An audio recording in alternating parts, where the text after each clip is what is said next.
साथियों जय भीम। आ, मुझे कल के वीडियो के बाद में कुछ जो साथी ने कमेंट किया था, कुछ लोगों ने फ़ोन भी किया कि सर आप हर साल धम्म रैली निकालते हो लेकिन अभी पिछले 2-3 साल से धम्म रैली नहीं निकाल रहे हो, तो इस साल धम्म रैली निकाल रहे या नहीं, या फिर धम्म रैली को आप बंद मत करो, चालू रखो। साथियों सभी के लिए जानकारी मैं दे दूं कि मैंने लगातार 6 साल तक, मतलब बीच में 2 साल कोरोना की वजह से धम्म रैली नहीं निकली, लेकिन 2 साल के बाद में ऐसा पकड़ के तकरीबन 6 बार, अभी तक 6 साल हमने धम्म रैली निकाली है। मैं खुद 2 महीने के लिए श्रामणीर बनता था और मेरे साथ में तकरीबन 100-150 कभी 200 लोग, स्त्री और पुरुष दोनों मिलके, श्रामणेरी मिलके हम धम्म रैली निकालते थे। नागपुर शहर में जितने 500 के आसपास जो बुद्ध विहार है, हर बुद्ध विहार में हम जाते थे। इसके अलावा नागपुर ग्रामीण में भी जो बुद्ध विहार है वहाँ पे भी जाते थे। किसी साल भंडारा जिले में भी गए।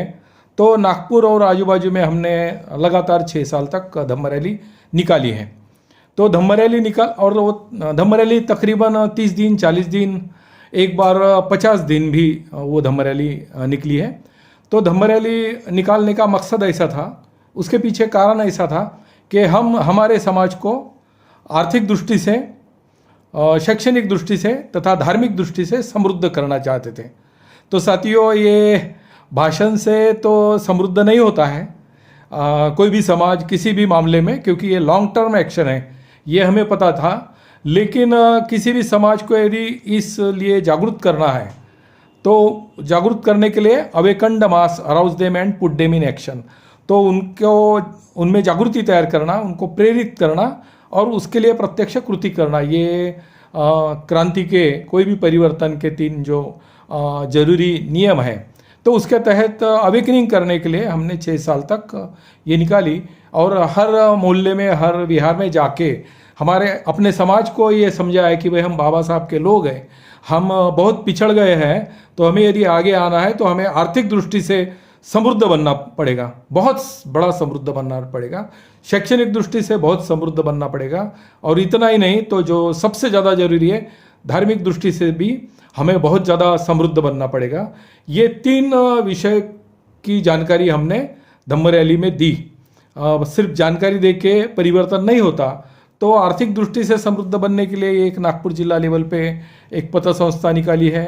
कुछ महिलाएं जो है, मान्यवर महिलाएं, वो ये काम कर रही है। अनाथ पिंडक परिवार महिला सहकारी क्रेडिट सोसाइटी चला रहे हैं। वो एक कदम हो गया आर्थिक दृष्टि से, एक छोटा कदम है, क्योंकि साथियों ये तो मुझे मालूम है क्योंकि एकदम से परिवर्तन नहीं होगा, ये बहुत लॉन्ग टर्म एक्शन है, बहुत साल तक इसको लगे रहना पड़ेगा, तब कुछ रिजल्ट आएंगे। और दूसरा फिर शैक्षणिक दृष्टि से फिर हमने भी पिछले 6 साल से बच्चों को रखना चालू किया। कोरोना के पहले 3 साल तक तकरीबन 35 बच्चों को अडॉप्ट किया। इस साल जो है 10 बच्चों को, बीच में कोरोना के 2-3 साल नहीं हुआ कुछ भी, इस साल कोरोना के 10 बच्चों को अपने अडॉप्ट किया और वो बच्चों ने पढ़ाई की अपने आवास में। और अभी नया जो सेशन आ रहा है इसमें 60 लड़कों को रखने का सोचा है। इस दृष्टि से लोग आ रहे हैं। तो साथियों ये हम क्यों करना चाहते हैं ये समझना बड़ा जरूरी है, क्योंकि ये ऐसे ही नहीं भाई कुछ करना करके करना ऐसे नहीं है, लेकिन हमारे समाज को आर्थिक दृष्टि से समृद्ध बनाना है, शैक्षणिक दृष्टि से समृद्ध बनाना है और धार्मिक दृष्टि से समृद्ध बनाना है। इस दृष्टि से ये डाला हुआ एक छोटा कदम है।